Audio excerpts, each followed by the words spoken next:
Hello, welcome back to Study Art History with me. So I am working my way through this card, the Oracles cards, Art Oracles, Creative and Life Inspiration from the Great Artists.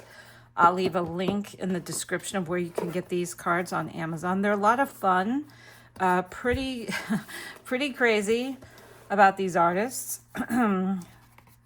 Okay, Grayson Perry, scratch at the surface until your fingers bleed, meaning separates art from craft. Try something new the old-fashioned way.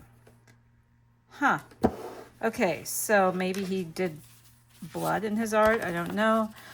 Just know that the reason I'm studying art history is because I am a self-taught artist. If you want to learn more about my journey and why I'm a self-taught artist, you can find it on this channel, one of my older videos, How Art Saved My Life, where I dreamt that I was going to be an artist, got diagnosed with breast cancer, lost my day job, and became a professional artist.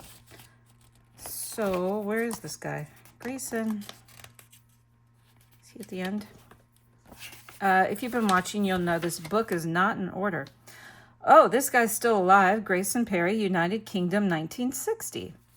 In 2003, Grayson Perry accepted the Turner Prize dressed as his female second self, Claire, and congratulated the Electoral Committee on finally recognizing, in his words, a transvestite potter. Oh, wow, he's a potter.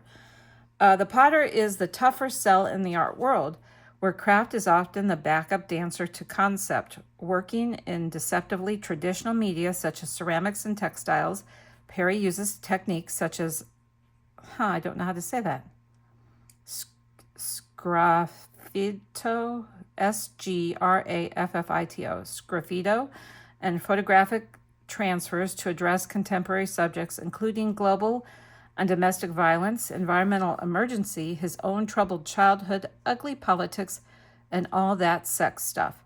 His marriage to psychotherapist Philippa Perry is probably more boring than it sounds. So these cards don't do a deep dive. If you want to do a deep dive on Grayson Perry, sounds pretty interesting. It's really cool to see what motivates a person to become an artist and what kind of art they do. This is the first person I've read about that does pottery, so that's cool.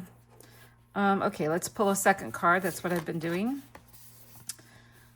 Diane Arbus, look directly at whatever you're avoiding. The bullseye is always in the margins. Listen when a city tells its secrets. All right. Well, let's see. Where is she? Diane Arbus, 1923 to 1971. Oh, she was young. Diane Arbus began as a commercial and fashion photographer with her then husband, Alan, but she was always more interested in the fringes, wandering New York's morgues and forgotten corners. Arbus saw her light in the city's shadow. After separating from Alan, she made a name for herself taking head-on photographs of people in the margins, the so-called ordinary freaks, outsiders and society's castaways.